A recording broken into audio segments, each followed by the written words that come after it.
Dari 45 saham yang harus ada di dalam indeks selektif tersebut, hanya tersisa 3 atau 4 perusahaan loh, Mas Daryl. Ini Oke. boleh dimention nggak nama sahamnya? Oh, boleh, boleh, silakan. Boleh, oke, Boleh, baik. boleh. Nah, ternyata kalau kita menggunakan data LQ45, apa itu Hmm. LQ45? Cari di Wikipedia ya, karena kalau enggak ini jadi Panjang jumlah bahasan kita nggak fokus ya. gitu ya. Ternyata 45 saham yang disortir setiap 6 bulan sekali harus dieliminasi atau diubah komposisinya. Ternyata hanya 4 saham yang bertahan dalam 25 tahun.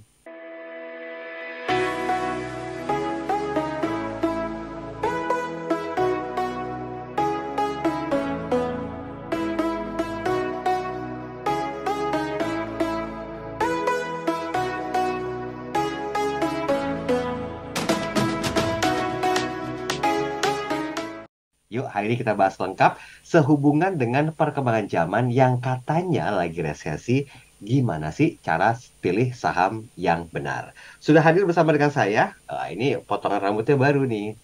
Batiknya juga baru, kacamata juga baru. Pengusaha mobil sport ternama dan juga punya punya usaha yang banyak sekali. Murah senyum dan berhati baik serta rajin menabung. Sudah ada Mas Ryan Filbert. Mas Ryan, selamat malam. Sama Pak Tani dari si Kancil agak mirip sebenarnya tadi perkenalan. Selamat sore menjelang malam ya malam ya bener ya Udah malam untuk dong, jam 7 Mas kan? Ariel, buat teman-teman semua, buat smart listeners dimanapun Anda berada, apa kabarnya? Semoga dalam keadaan sehat. Siap, Amin. Mudah-mudahan. Sehat juga Mas Ryan ya. sehat, siap. Baik. Itu apa Batman ya? Batman series, siap. Mantap. Lagi Tapi resesi. Batman bukan bad artinya jelek, ya. Ah, Pahlawan. kelelawar. Kelelawar. Mas, ini temanya agak membuat bulu kuduk merinding nih bagi para investor atau mungkin juga para smart listeners yang senantiasa kita ajak untuk mengenali tentang dunia investasi ya Mas ya. Ya, Di bagian ujung dari tema kita adalah edisi resesi. ya. Pertama kita klarifikasi dulu, apakah betul lagi resesi Mas Indonesia? Sebenarnya disebut sudah terjadi resesi secara global di dunia, data statistiknya tuh belum belum ke sana sih Mas Daril. Oke. Hmm. Artinya selalu saya katakan bahwa pertumbuhan ekonomi negatif selama 2 periode Hmm. berturut-turut lah disebut Hmm. sebagai bagian dari resesi gitu ya. Oke. Dan data dunia kalau kita mau melihat ke Amerika itu tidak terjadi saat ini belum terjadi ya. Bukannya berusaha mendahului bahwa nantinya akan terjadi resesi, namun banyak hal yang sangat memungkinkan bahwa pada saat ini kita berada di awal menuju resesi global seperti itu. Nah, Hmm. sebenarnya tema pada sore hari ini saya coba untuk usulkan dan syukurlah diterima bersama gitu ya. Hmm. Bahwa beberapa teman-teman saya kan kebetulan sudah lama kita tidak pernah bertemu, baru pandemi selesai dinyatakan boleh berkumpul, kita akhirnya ketemu di minggu lalu. Kembali pertanyaannya adalah mereka berpikir bahwa apakah ada satu metode yang berbeda, cara memandang yang berbeda ketika kita berinvestasi saham. Hmm. Juga mungkin menjadi pertanyaan adalah investasi saham hari ini tuh apakah relevan untuk tetap berinvestasi di market Indonesia Hmm. atau secara tidak langsung kita juga banyak ditawari oleh investasi saham dari luar negeri. Oke. Jadi banyak sekali pilihannya menjadi tambah lebar, Hmm. tapi kembali lagi kita berakhir dengan kata-kata begini, loh, bukankah saat ini perekonomian dunia sedang tidak baik-baik saja, Ya, ya. inflasi dalam keadaan yang tidak pernah terjadi sebelumnya. Hmm. Lalu Amerika sepertinya seperti video yang saya buat Senin kemarin, saya katakan bahwa Amerika ini US dollarnya semakin tidak terasa menakutkan atau menguasai perdagangan dunia. Hmm. Hmm. Ini banyak cerita-cerita seperti ini akhirnya membuat diri kita sih mungkin masih punya duit atau belum berinvestasi, mau investasi juga saat ini jadi takut ya. Kan Hmm. orang selalu Hmm. berpikir bahwa investasi itu kalau dibeli harus naik lah. Kalau ternyata resesi beneran, kalau ternyata terjadi, ya saya sih berharap jangan ada perang, perang segera berakhir gitu ya. Hmm. Lah ini bagaimana gitu? Apakah kita bisa untuk berinvestasi pada saat ini? Apakah cukup tepat? Dan di manakah? Itulah yang membuat ide dasar kita mau berbicara pada hari ini. Oke, berarti kalau misalnya untuk memilih saham yang benar di saat edisi resesi ini masih worth it ya Mas Ryan ya? Ah, baik. Sebelum kita berbicara mengenai kriteria pemilihan sahamnya, saya akan kembali membawakan data statistik. Saya adalah orang yang duduk dengan data. ternyata resesi ataupun kejadian-kejadian ekstrim, let's say tahun 98, 2008, lalu ada 2013, 2014, itu adalah market yang tidak menarik pada saat itu. Artinya terjadi sesuatu kekacauan lah, anggaplah di Indonesia terjadi kekacauan secara harga sahamnya lah di situ ya. Hmm. Ternyata ketika kita berinvestasi dari sebelum terjadinya kekacauan, let's say bayangkan 98 kita sudah mulai investasi 95. Berarti waktu kejadian tahun 98 kita akan merasa diri kita terjebak, betul nggak? Ya, Aduh, kenapa saya investasi? Kita mungkin ya, begitu ya. ya, ya. Lalu kalau ada orang yang tahun 98 dia jual sahamnya ya berarti dia rugi total dong. Mhm, mhm. Nah, ternyata apa yang terjadi kalau tahun 95, 97, atau 96, atau 94 dia berinvestasi dan tahun 98 turun, lalu dia tetap berinvestasi 99 tahun 2000 dia tetap memiliki. Ternyata berdasarkan data, untuk kejadian tahun 97, 98, 2008, 2013, 2014, 2015, itu bagi orang yang tetap berinvestasi, kata kuncinya, tetap berinvestasi, dia nggak rugi loh. Oh. Padahal dia sudah masuk lebih awal. Mhm, Jadi sebelum marketnya runtuh dia udah di dalam. mhm, mhm. Tapi kalau kita perhatikan market pada saat ini agak sedikit beda ya. Oke. Kalau dibilang kita belum runtuh kemarin tahun 2020 kita turun dalam Ya. ya. Sekarang mau naik ya kok bingung. Lah Mhm. kalau market Amerika malah turunnya sudah ambles, apalagi perbankan di Amerika gitu ya. Karena berita buruknya tiap 2 minggu, tiap seminggu tuh kita takut kalau ditinggal hari Jumat. Kenapa? Karena Jumat itu market kita tutup, kita baru buka hari Senin. Jadi kita Ya, tuh betul. Dapat hari sisa ya. betul. Jadi kita nih kalau punya posisi kadang-kadang rada kepikiran gitu. Ini ada berita apa ya nanti hari Jumat ini? Nanti malam kadang-kadang suka diumumin yang bukan-bukan gitu ya. Itu membuat kita takut loh gitu ya. Tapi eh, posisi seperti itu nggak perlu kita khawatirkan buat kita ini mau berinvestasi jangka panjang.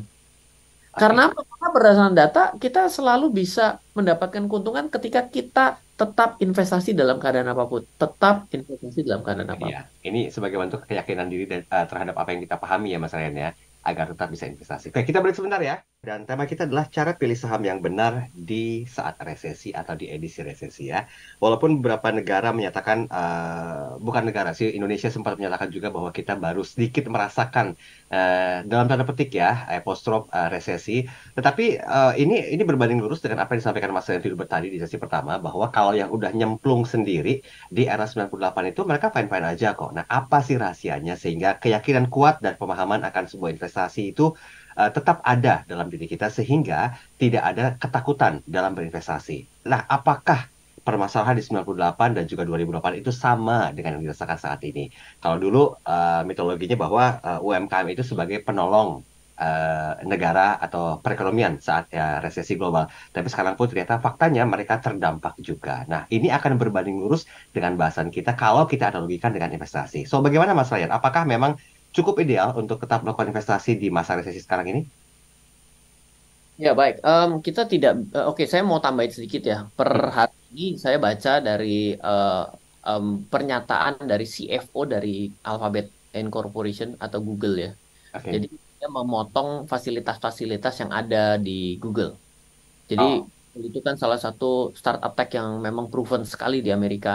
ya. Dan orang itu berlomba-lomba untuk melamar di sana karena begitu banyak fasilitas yang diberikan ya, mulai dari tempat untuk istirahatnya, untuk makannya dan lain sebagainya. Dan Hmm, mereka potong habis. Jadi artinya kalau kita menutup mata menunggu bahwa resesi itu dinyatakan secara statistik, hmm. sebenarnya kejadian resesi yang terjadi di masyarakatnya tuh di jalan duluan loh. Jadi Oh, oke. jangan sampai euforia. Ah, enggak lah kita mah aman kok. Kita akan tunggu bener data resesinya muncul keluar. Itu Hmm, terlambat. Dan saya melihat bahwa Amerika ada di sana gitu. Nah, tapi bukan artinya kita berusaha untuk nyari-nyari alasan untuk untuk takut ya. Tapi ini adalah unsur kita mengakui kondisi market dalam keadaan tidak terlalu baik-baik lah pada saat ini. hmm, Kalau tadi saya mau ceritakan sedikit ya, kata kunci yang ingin kita bahas pada sesi yang sebelumnya bahwa kita berbicara mengenai tetap berinvestasi. Kadang-kadang orang tidak paham dengan kata-kata tetap berinvestasi. Karena hmm, apakah kita bermain dengan ketakutan dengan diri kita sendiri karena kita tidak yakin akan masa depan itu barangnya akan naik. hmm, Kita tidak punya keyakinan bahwa barangnya akan naik. Nah, jadi pertama kita singkirkan dulu itu untuk sesi selanjutnya. Tapi di sesi ini saya mau cerita Saya mau mundur dong. Jangan lihat dari 98, jangan lihat dari 2008. Saya akan mundur. Saya belajar market itu dari tahun 1880. Oke.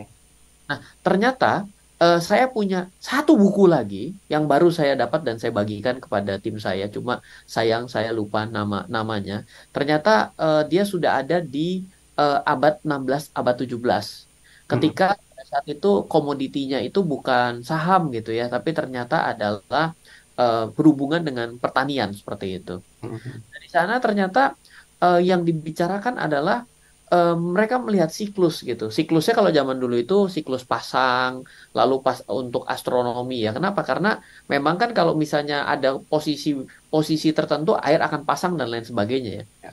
Jadi yang dilakukan di sana itu adalah mengatakan bahwa memang kita secara statistik itu ada potensi sampai dengan pattern pada saat ini. Itu Mm. baru mulai akan pulih perekonomian itu kurang lebih tahun 2005. 2025. Mhm. Artinya dari saat ini kita jangan kaget nih kalau Anda melihat bahwa 2 tahun ke depan mungkin masih ada sesuatu yang struggle gitu ya. Mm. Karena apa? Karena berdasarkan pattern dan lucunya yang saya baca ini adalah mereka dia bisa memberikan satu angka kurang lebih sekitar 98, 2008 juga memang terjadi kondisi yang market peak dan market slump seperti itu. Nah, Mhm. Mhm. akhirnya yang lucu di buku ini menyatakan begini, dia bilang memang kalau kita itu melakukan sebuah eh, bisnis gitu ya, itu adalah sesuatu yang berbeda dengan kita berdagang dan berinvestasi, dia bilang. Mm. Nah, yang harus dilakukan, dia bilang, adalah kalau kita tidak yakin dengan satu produk, maka yang kita lakukan harus melakukan diversifikasi. Kata Mm. kuncinya adalah berarti memecahkan resikonya. Ya, Jadi ya. ketika nanti Anda membeli saham pada saat ini, jangan Anda membeli saham cuma satu dan Anda yang sangat yakin. Itu sebenarnya sedang berspekulasi. Tapi Oh, oke, at oke. least punyalah 3, punyanya 5. Tapi jangan 100. Kenapa? Karena susah monitornya. Menurut saya mungkin 10 atau 15 saham bolehlah. Ya, jadi kita tetap berinvestasi, lalu ternyata kita juga dapat beberapa pesan dari data-data statistik. Jangan kaget bahwa 2023, 2024 mungkin masih akan struggle, maka 2025. Makanya kan tadi saya bilang, banyak orang yang tidak mau berinvestasi karena dia tidak punya keyakinan bahwa ini akan naik. Berarti kan kalau kita bisa melihat bahwa oh beberapa data menyatakan bahwa akan baik adanya di kemudian hari, mungkin kita jadi punya kepercayaan diri untuk hari ini berinvestasi kan. Betul, betul. Seperti itu. Jadi kalau untuk memastikan diri ini sebenarnya apakah memang juga harus tutup mata pakai kacamata kuda gitu untuk terus jalan aja atau terpengaruh dengan dampak eksternal nih berpengaruh juga kan Mas Ryan? Nah, ini coba kita perhatikan. Kenapa CFO-nya Google dari contoh tadi? Kenapa dia harus mengurangi melakukan efisiensi? Karena jawabannya mereka atau perusahaan itu ingin agar bisa melewati badainya kan? Oke, Kan oke. badai itu kan adalah suatu external things yang ada di luar. Tapi kan cara yang ada dia lakukan adalah bagaimana caranya. Intinya adalah kita berinvestasi saham kan membeli perusahaan. Betul. Berarti kan perusahaannya itu melakukan segala daya dan upaya untuk memproteksi pada saat ini agar dia bisa bisa akhirnya melewati kondisi yang sulit kan. Mhm. Nah, Mhm. kalau kita punya keyakinan bahwa mereka sebagai manajemen kita beli sahamnya dan ternyata dia bisa mempertahankan perusahaan ini tetap jalan dan akhirnya take off kembali, berarti kan kita punya keyakinan selanjutnya nih. Satu, berdasarkan data memang kita dalam keadaan tidak baik-baik saja. Yang Mhm. kedua, pada masa lalu ternyata kita belajar bahwa dengan kita berdisiplin berinvestasi, ternyata kita bisa keluar dari kondisi yang sulit. Yang ketiga adalah kita melakukan diversifikasi, jangan hanya pada satu saham saja kita miliki. Yang Mhm. keempat, jangan lupa membeli saham adalah membeli perusahaannya. Mhm. Lihat perusahaannya berusaha nggak untuk bisa bertahan hidup, atau Oke. malah perusahaannya bilang hari ini, sorry ya, emang ini waktunya saya untuk membangkrutkan diri. Banyak loh yang hari ini begitu. Ya, betul, betul. Betul ya. Jadi kadang-kadang berita buruk itu dijadikan sebagai alasan untuk memang memberikan berita buruk beneran. Berarti kita harus melihat dari dua sisi juga ya Mas Ryan ya. Kalau memang saat ini masih relevan untuk berinvestasi saham dengan pertimbangan bahwa ya perusahaan-perusahaan itu masih sehat. Ada nggak kira-kira perusahaan-perusahaan yang dari paling nggak 2008 itu masih eksis dan sampai dengan sekarang masih kuat untuk bisa ya katakanlah berbagilah dengan para investor khususnya di bidang saham ini Mas Ryan? Oh, banyak dong perusahaan-perusahaan yang bertahan dari tahun 2008 itu bukan nggak sedikit dan saya selalu bilang ya kepada kepada semuanya gitu ya. Cara saya memilih saham itu caranya kadang-kadang tidak perlu pakai ilmu yang sulit. Kenapa? Hmm. Karena Bursa Efek Indonesia sendiri itu sebenarnya sudah ngasih contekan buat kita. Loh, kok bisa? Yang namanya bursa kan nggak boleh ngasih rekomendasi. Dikasih loh rekomendasi tanpa disadari. Hmm. Hmm. Contoh, memiliki indeks selektif. Namanya adalah indeks LQ45. Indeks Jakarta Islamic Index. Indeks IDX 30. Itu Nah. semua itu disortir dengan menggunakan data statistik yang mereka miliki secara akurat. Hmm. Ternyata kalau kita sortir itu dalam waktu 15 atau 20 tahun ke belakang, harus berada dan bertahan di indeks tersebut. Dari 45 saham yang harus ada di dalam indeks selektif tersebut, hanya tersisa 3 atau 4 perusahaan, Mas Daryl. Ini boleh dimention nggak nama sahamnya? Oh, boleh, boleh, silakan. Boleh, oke, Boleh, baik. boleh. Nah, ternyata kalau kita menggunakan data LQ45, apa itu LQ45? Cari di Wikipedia ya, karena kalau enggak ini jadi Panjang jumlah bahasan kita nggak fokus ya. gitu ya. Ternyata 45 saham yang disortir setiap 6 bulan sekali harus dieliminasi atau diubah komposisinya. Ternyata hanya 4 saham yang bertahan dalam 25 tahun di LQ45. Oke. Yang pertama, nama sahamnya adalah Astra International Indonesia. Hmm. Berarti 25 tahun udah lewat dong ya dari Ya, 2008. Oke. Yang kedua, Bank Sentral Asia. oke. Yang ketiga, Indofood CBP Sukses. Sorry, bukan Indofood CBP-nya, tapi Indofood Sukses Makmur, INDF-nya. Hmm. Yang keempat adalah PTBA, Oke. PT Bukit Asam. Hmm. Ini sudah 4 doang. Ya, kalau kita mau lebarin sedikit, ditambah, maka akan ketemu nama-nama lain. Adaro, ADRO. Ah, ya. Lalu kita ketemu adiknya dari INDF, tapi ICBP, Indofood CBP Sukses Makmur. Hmm. Hmm. Kalau kita sedikit mentolerir, maka kita menemukan nama Unilever Indonesia, UNVR. Hmm. Hmm. Jadi dari ketika saya sebutkan itu semua, orang yang dengar begini mungkin sebenarnya nama kayak gitu kok dikasih tahu. Saya juga tahu. Betul, Ya. tahu. Tapi ketika tidak dimention dengan menggunakan data, yang kita gunakan adalah perasaan aja. Kayaknya BCA bagus, Astra bagus, tapi nggak bisa jelas berdasarkan apa dulu nih kita bicara gitu. Tapi ingat, Itulah kenapa tadi ketika Mas Ray menanyakan boleh saya mention nggak? Silakan. Jadi kan memperluas edukasi sebetulnya ini kan Mas Ray. betul. Tapi hati-hati karena kadang-kadang orang begitu tahu dia Hmm. langsung menganggap bahwa ini adalah saham dewa yang tidak bisa turun. Yes. Hanya Astra International itu dalam waktu 3-4 tahun yang lalu itu tidak pernah bisa lebih tinggi daripada nilai 6.300 loh. Dan Hmm. Hmm. hampir 4.000 rupiah. Itu membuat orang itu bertanya, ini perusahaan bagus nggak sih? Kok nggak kemana-mana gitu kan? Betul ya. Atau kita sebut lagi yang agak sedikit mundur, itu mungkin seperti farmasi Kalbe Farma. Ah, oke. Itu baru kembali itu dari 2015 baru kembali kemarin-kemarin doang loh. Hmm. Artinya bayangkan 8 tahun hanya untuk kembali break even. Coba bagi orang yang investasi terus ditinggal, tidak berinvestasi lagi. Dia Hmm. akan bilang, dibeli lama, untung COVID. Saya jadi untung. Kan jadi ngaco. Itu cara berpikirnya, bener nggak? Oke, benar-benar. Tapi di Jadi, IDX 30 juga ada ya rekomendasinya ya? kenapa? Di IDX 30 juga ada ya rekomendasinya ya? Saya karena datanya lebih sedikit dari 45 saham, Hmm. sortirnya itu menjadi, saya punya data yang lebih sedikit. Tapi ketika saya coba ingat-ingat terakhir, datanya kurang lebih sama keluar namanya. Oke, nanti kita Kecuali, mention nama-namanya apa. Nanti kecuali, sesi ketiga. oh iya siap.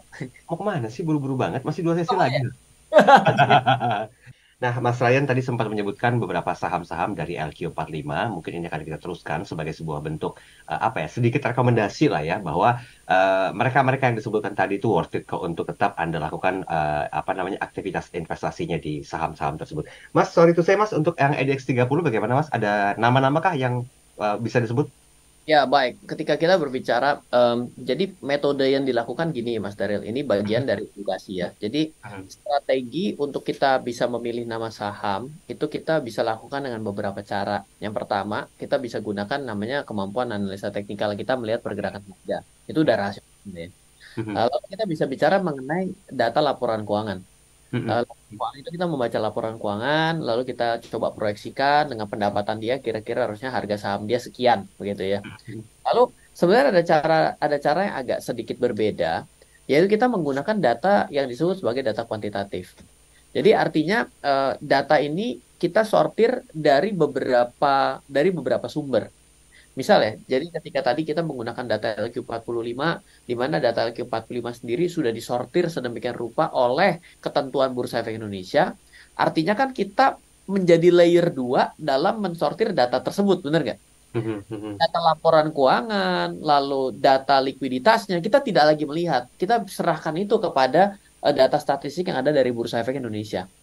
Ini adalah metode yang disebut sebagai cara melakukan sortir secara kuantitatif. Seperti itu. Nah, sekarang kita bicara mengenai kuantitatif lain dengan menggunakan data IDX 30, data IDX 30 itu lebih sempit ya. Kenapa? Karena dari 45 dibikin menjadi 30, hanya dipilih menjadi 30 dan harus direview setiap 6 bulan sekali. Saya tidak memiliki data sebelum data 2012. Saya punya data sejak 2012 sampai dengan hari ini. Nggak apa-apa dong. Ya, boleh. Ternyata namanya Astra masih ada di sana. Bank Sentral Asia masih ada di sana. Atau PTBA nggak ada di sini. Ya, tapi digantikan dengan Telkom dan United Tractors. Oke. Nah, lalu ada INDF masih ada stay di sana. Lalu Unilever ada di sana. Lalu tadi yang kita mention nama Adaro juga ternyata di sana. Lalu tadi saya sempat sebut ada saham farmasi yang terendorse akibat pandemi, Kalbe Farma ada di sana. Orang akan bilang begini, lah kalau cuma data begini nggak usah kamu, Ryan, saya juga bisa. Betul, tapi pertanyaan pertama, punya keyakinan apa atas saham-saham? Nggak ada. Yang kedua, jangan-jangan juga nggak bisa membaca laporan keuangan. Apakah benar bahwa saham-saham ini juga laporan keuangannya selalu dalam keadaan yang selalu bagus? Perspektif bagus bagaimana nih? Kalau perspektif bagus adalah selalu untung, sayangnya nama-nama saham yang tadi disebut untung terus. Tapi kalau tanya untungnya besar atau kecil, juga perspektif. Dibandingkan siapa? Untung kita sama untung dia mah nggak ada apa-apanya kita. Karena kan masih hitungannya miliaran untungnya. Nah, jadi data-data fundamental yang sifatnya laporan keuangan itu sebenarnya jauh lebih subjektif daripada apa yang tadi saya sajikan. Karena data itu mau disortir oleh Mas Daril, mau disortir oleh Smart Listener dimanapun, itu akan menampilkan data yang sama. Kan tadi saya bilang, pokoknya saya sortir dari 2012 sampai dengan 2023. Datanya masih sama, nggak mungkin, kecuali salah mencet ya. Lain cerita ya. Ya, pasti lain cerita. Tapi kalau saya bicara mengenai data laporan keuangan, Mas Daril, saya mau cari perusahaannya yang bagus. Bagus tuh berapa penghasilannya? 3 triliun, 1 tahun. Atau ternyata yang nggak boleh ngutang. Kalau nggak boleh ngutang, semua bank keluar dari list tersebut. Kenapa? Bank itu kan memang ngutang dan ngutangin orang. Iya dong. Nah, jadi poin seperti itulah kadang-kadang kalau dalam keadaan seperti ini, oke lah bisa baca laporan keuangan. Tapi kembali lagi, kalau ternyata kita itu kurang waktu, ya kita ternyata mau membangun, kan ini sebenarnya lagi membangun iman kita loh dengan berinvestasi. Kita lagi membangun kepercayaan kita bahwa saham ini akan tetap ada dalam waktu 3-4 tahun depan. Karena pertanyaan Mas Dari tadi bagus tuh. Apakah ada saham yang hari ini ada dari tahun 2008? Itu pertanyaan bagus itu. Karena logikanya gini, kalau kamu bisa lewat masa yang sulit dulu, berarti hari ini kamu udah belajar sesuatu dong dari masa sulit. Kamu berarti sudah punya pengalaman dibandingkan orang yang pada saat ini baru mengalami masalah yang sulit. Logis kan? Itu kira-kira. Oke, tapi kalau kita melihat dari apa yang disebutkan, baik LQ45 ataupun mungkin juga IDX 30, bagi yang sudah expert di bidangnya kan itu udah nggak asing lagi ya Mas Ryan ya. Karena kan mereka juga sama. Nggak mau pakai nama-nama saham ini karena untungnya kecil buat dia. Itu yang saya mau tanyain. Kalau melihat untungnya kecil, bagaimana dengan pemula nih yang kira-kira baru dengerin, baru tahu ternyata mereka interest. Terbentur dengan, ya kok untungnya kecil, gue cuan dari mana gitu loh. Basically-nya kan begitu pemikiran mereka Mas Ryan. Pertanyaannya bagus begini. Pertanyaannya, untung yang kecil, yang disebut besar berapa? Ayo, coba dari Mas Daryl pengen dengar. Ya mungkin dari yang kecil itu lebih sekitar 30% atau 20% minimal. Yang kecil berapa? Yang disebut kecil? Ya. Ranging order 10% mungkin ya. 10%. Oke, kalau 10% berarti 13% gitu ya? Ya. 30% ya. Oke, baik. Ini satu pernyataan yang bagus ya. Jadi artinya kita bisa jawab secara langsung gitu ya. Kalau angka 10% itu masuk akal untuk kita nyatakan sebagai investasi saham. Menurut saya loh ya. Kenapa? Karena pada saat ini range bunga deposito untuk yang risk free rate itu kurang lebih sekitar 6%. Artinya kalau kita 1 tahun cuma dikasih potensial return 6%, lah ya ngapain saya harus deg-degan akan kemungkinan saham turun, tapi saya tetap harus megang saham yang cuma bisa menghasilkan 5%, let's say. nggak menarik. Berarti kalau ditanya, oh saya mau 3 kali atau 2 kali dong dari yang namanya eh risk free ya, itu saya maunya jadi 12%, masuk akal. Oke. Oke, nah sekarang berdasarkan data, kembali lagi saya bicaranya orangnya begitu tuh ya. Mhm. Berdasarkan data kalau di rata-rata investasi saham itu saat ini kita tidak lihat nama sahamnya, tapi kita lihat indeks sahamnya. Mhm. Itu rata-rata setahun itu 11,5 sampai 12,5%. Oke. Baru indeks sahamnya. Mhm. Mhm. Artinya apa? Kalau kamu pinter milih, kamu akan dapat yang lebih dari 12,5%. Oke. Kalau kamu nggak pinter milih, kamu dapat yang lebih kecil dari 11,5%. Mhm. Mhm. Kalau kamu, nah ini, kalau kamu tidak perlu pintar dan tidak perlu bodoh memilih, Mhm. atau kamu memilihnya setara dengan indeks, kamu dapatnya yang 12,5%. Sekarang Mhm. saya tanya Mas Daril, kalau dipilihin yang 12,5%, Mas Daril merasa aman nggak? Sementara aman. Aman ya? Ya Ah. sudah, carilah saham-saham yang sudah jelas ini. Karena saham-saham yang jelas ini Oh. biasanya akan memberikan normal return. Hmm. Dari mana? Dari rata-rata yang ada, yaitu indeks saham. Kan kalau saham yang ada di dalam rata-rata, berarti ada Hmm. di atas rata-rata, di bawah rata-rata dong. Betul. Betul. Di atas rata-rata ini adalah saham-saham yang bukan saham-saham yang best of the best. Kenapa? Karena ya mungkin saham-saham ini mungkin secara harga bisa naik dijual tapi setengah mampus. Ya. Ada loh, ada tuh. Jadi gampang dibeli, susah dijual, Hmm. Hmm. ya. Nah, kita juga harus hati-hati nih, kita beli saham begitu, bisa beli nggak bisa jual kan repot. Iya, benar. Tapi kalau kita beli saham-saham yang memang sifatnya adalah saham kelas Indonesia, nasional Indonesia ya, yang tidak diragukan, maka ketika kita pilih ya secara nggak langsung tuh kita akan memirror atau menyamai kinerja indeksnya. Bila 12,5% diterima, ya berarti ya investasinya saham-saham umum ini. Hmm. Tapi ya kembali lagi tadi, ada yang minta, oh kalau 12% uang saya cuma 1 juta Ryan. Satu, Hmm. satu tahun cuma 120, 1 juta cuma 120 ribu. 1 bulan masa saya cuma 10 ribu mesti melototin saham. Hmm. Hmm. Jawabannya kenapa begitu? Jawabannya kenapa Kenapa? kira-kira? Karena duitnya kurang, makanya investasi lebih banyak. Oh. Iya Iya, dong. iya. Kita ngejar return besar karena kita ngerasa untungnya kecil. Uang yang kita terima 10 ribu. Padahal itu adalah setara 12% setahun. Tapi kalau kita punya uangnya 10 miliar, 12%-nya 1,2 miliar. 1,2 miliar 1 tahun, sebulan 100 juta. Hmm. Masih lumayan bisa tinggal di hotel bintang 4 selama 1 bulan, dapat makan sama dapat makan pagi. Hmm. Hmm. Udah bebas Sarapan tuh, sama makan malam. makan pagi dan makan siang. Oh, makan malam aja. Makan malam biasanya lebih mahal kalau full board tuh. Kan 100 juta sebulan. Kan kalau kita satu malamnya 2 juta kali 30 60 juta. Masih cukup, masih cukup. Cukup kan? Masih Hotel cukup. mana kira-kira? Apa? Hotel mana? Oh, ikan kenapa kita jadi kayak orang yang kota begini? Ke bawah arus juga ya. Lanjut, lanjut, lanjut. Kita break dulu deh. Ini belum dikasih tahu secara detail gimana sih cara milih sahamnya. Tetapi sudah ada beberapa teasing-teasing yang mungkin kalau Anda jeli dengerin pembicaraan kita hari ini itu sudah merupakan cara-caranya untuk memilih. Nanti kita akan minta kesediaan Mas Ren untuk mengulang kembali. Oke, Mas, tadi dilanjut dulu, Mas. Kalau seandainya memang 12% dikatakan worth it ya. Tetapi Ya. kan pertanyaan besarnya adalah kalau mau dapat lebih dari itu ya modalnya juga harus besar gitu Mas Ren ya. Nah, gimana membentuk konsistensi dengan nilai rupiah yang katakanlah cuma 1 juta atau 5 juta, tapi bisa menerima keadaan gitu, Mas. Dari pengalamannya Mas Ryan sendiri. Ya, kalau makanya gini, kalau yang namanya pertama kali ya, karena Mhm. saya banyak berhubungan dengan orang yang berbicara mengenai dia mau minjam duit gitu ya. Oke. Yang menarik ketika dia itu mau KPR gitu ya. Hari ini dia KPR ya. Begitu dia KPR itu mungkin dia harus bayar cicilan gitu ya. Mhm. Dia bilang gini, wah ternyata cicilannya berat juga ya. Gitu. Terus yang lucu gini marketingnya bisa bilang begini nih, dan ini kayak orang nyanyi paduan suara mirip-mirip semua jawabannya. Mhm. Jawabannya gini, nggak apa-apa Pak, hari ini kan berat, nanti kan mungkin tahun depan Bapak naik gaji. Berarti kan makin hari makin ringan dong nanti cicilannya. Mhm. Kok kok dia bisa ya, dengan nyicil dia bisa punya keyakinan naik gaji sehingga nanti dia punya cicilan makin ringan. Tapi ketika dia investasi, kenapa dia tidak mengambil konsep yang sama? Once dia hari ini memulai dengan katakanlah 1 juta, nanti kan katanya naik gaji tuh.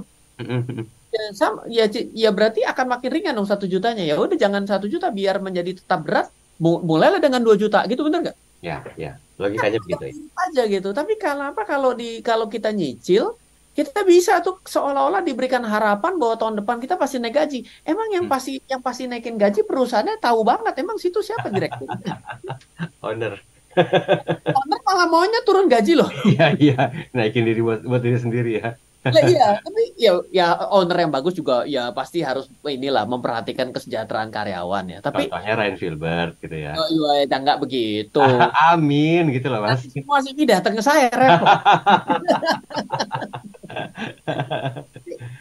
Bottomnya apa? Bottomnya di sini kita berbicara bahwa kadang-kadang kita itu tidak melakukan standar yang sama dalam kita tuh mau berpikir mengenai uang. Oke. Ketika kenikmatan yang di depan kita bisa membual gitu loh. Oh Hmm. nanti kita begini. Tapi ketika kita berinvestasi kan kenikmatan di belakang ya. Ya, ya. Mindset kita agak beda gitu. Waduh berat juga ya, masih sekian. Aduh kecil juga ya. Pengennya kecil, dapatnya gede. Heeh. Nggak Jadi mungkin. itu. Ya kan? Ya masa mau beli rumah harga 500 juta tapi pengen ngerasa fasilitasnya seperti yang 15 miliar. Ya. Sehat nggak itu? Iya bener ya. Seperti itu. Tapi itu adalah mindset ya. Tapi saya akan sesuai dengan apa yang saya janjikan pada hari ini. Saya akan memberikan beberapa guidance ya untuk bisa cara memilih saham pada saat ini gitu. Kalau dalam keadaan resesi, milih saham itu paling enak. Oke. Gimana, Beda. gimana? Kenapa? Karena yang jelek akan jelek beneran. Terlihat atau memang jelek beneran? Langsung jelek beneran. Oke. Tiba-tiba nggak bisa bayar. Tiba-tiba utangnya makin banyak. Mm-mm. Penjualan jelek. Labanya jelek. Perusahaannya berantem. Habis itu berantem sama suppliernya. Dia kalau udah nggak bisa berantem sama pelanggan, dia berantem, berantem sama supplier. Ada ciri-ciri perusahaan jelek begitu dah. Oh, Kenapa? oke. Dia akan cari cara aja bagaimana caranya dia mau pokoknya gelut aja gitu. Ya, ya. Jadi itu udah tuh tata kelolanya makin hari makin jelek gitu ya. Mm-mm.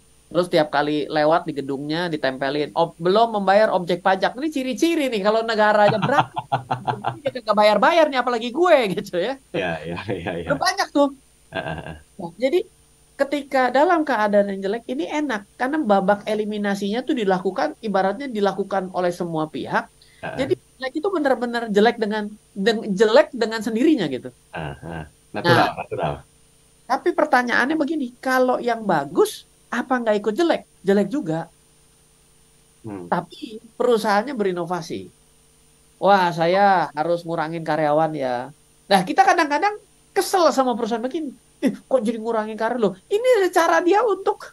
Iya, kita ini pernah belajar ya waktu SD ya, kalau nggak salah ya. Anak saya pun belajar. Kalau lagi musim kemarau, daun-daun itu brodol. Apa sih namanya brodol tuh? Berguguran. Berguguran. Aduh, jelek banget bahasa Indonesia saya ya. Ah, juga.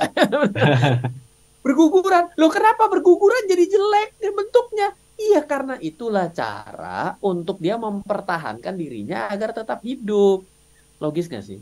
Hmm. Ya, ya, ya, make sense, make Ya, sense. jadi ketika hari ini ngelihat Google ya, ini kenapa juga bukan artinya suruh beli saham Google yang ada di luar ya dan tidak bisa dan Hmm. ada di Indonesia. Tapi ini contoh yang bagus. Artinya adalah mereka mereka lihat ya banyak sekali yang hari ini melakukan PHK. Jangan dianggap jelek itu. Yang kena PHK ya betul dia jadi ngerasa tuh perusahaan jelek dan sumpah serapa. Oke lah ya. Tapi tetap aja kita sebagai seorang investor lihat, oh berarti mereka berjuang ya. Mereka do something ya. Berimpact nggak terhadap pendapatannya? Berimpact nggak terhadap biayanya? Hmm. Atau jangan-jangan begini, karyawannya dari 10 ya kan, potong 5, yang 5 dinaikin setara 10, karena kurang ajar itu namanya. Itu modus ya.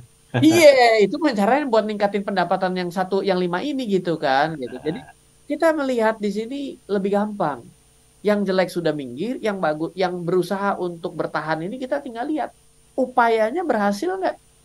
Hmm. Upaya berhasil itu gampang kita lihat dari 3 hal aja kalau kita maunya duduk laporan keuangan ya. Oke. Pendapatan, laba dan hutang. Mhm. Pendapatannya gimana nih? Turun, iyalah namanya juga lagi jelek ya semua juga turun ya turun. Mhm.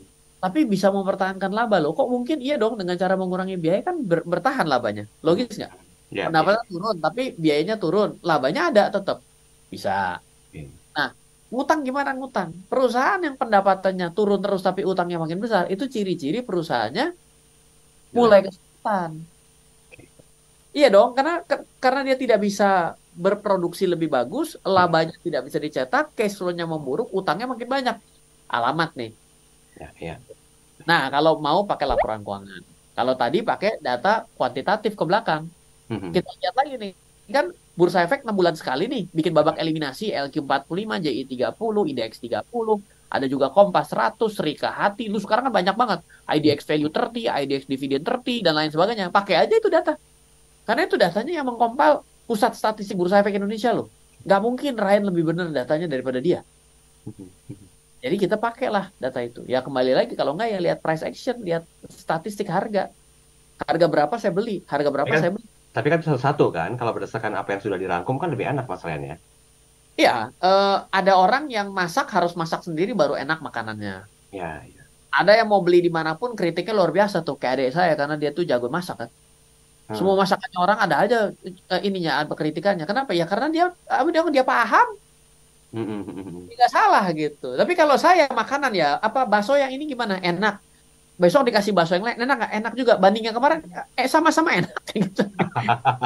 Kayak doyan makan gitu. Ya, ya, ya, ya, ya. Itu Oke. tergantung. Baik, ini sebenarnya tipsnya memilih saham yang benar di masa resesi sudah disampaikan. Kita ambil konklusi ya Mas Ryan di 3 menit terakhir. Silakan. Ya, em, saya merasa bahwa ini belum resesi. Tapi Oke. once diumumkan resesi berarti resesinya udah duluan kejadian. Jadi 6 bulan lagi diumumin resesi, hari ini udah kejadian resesinya loh gitu ya. Artinya Hmm. kita harus waspada. Dan ciri-ciri negara dan dunia tidak dalam kondisi baik-baik saja yang giant-giant itu yang gede-gede itu ya, bukan temannya Suneo. Itu dia sudah ada melakukan pengurangan karyawan, efisiensi dan lain sebagainya. Dan setiap 2 minggu, 3 minggu terakhir ini kita mendapati nama-nama bank kelas dunia yang sudah ambrol. Yes. Bro ya, itu terakhir yang dari Deutsche ya, Ya, bukan bukan that's right. Dutch, Deutsche ya, itu sudah kena juga mengenai rasio kredit default swapnya. Mulai Hmm. dikhawatirkan karena ngelihat dari kredit Swiss meskipun kalau saya bilang masih jauh gitu. Tapi waspada kan nggak salah ya gitu ya. Hmm. Tapi waspada itu bukan membuat kita berhenti untuk berinvestasi. Ini jadi salah paham nih Ya. gitu. Orang bilang, wah ini waspada. Ya udah kalau gitu kita simpen lu di bawah bantal. Lu kena inflasi selesai juga kamu. Gitu loh. Kira-kira. Oke. Baik, baik. Jadi sebetulnya kalau misalnya untuk memulai investasi atau melanjutkan investasi Anda di saat-saat ini sekarang, it's okay, fine-fine aja. Tapi mungkin Oh, lebih lalu. lebih bagusnya, lebih hebatnya adalah memahami tentang karakteristik dari masing-masing saham ya, dan melihat portfolionya seperti apa. Ya, mempertimbangkan sedikit news yang ada di luar sana juga boleh ya, Mas Ryan ya. Oh, kalau gitu kita bikin seri tak minggu depan itu adalah resesi makin turun makin dibeli. Ah, Oh. boleh, boleh, boleh. Harus begitu caranya kalau mau cepat-cepat nyusul di tikungan orang-orang yang sudah banyak duit hari ini. Asal jangan nabrak dua pembalap ya. Oh, jangan, itu namanya bukannya nyalip tikungan itu. Itu namanya nabrakin orang biar sama-sama nggak selesai. Biar nggak pole position ya. Oke, Mas Ryan, thank you malam hari ini.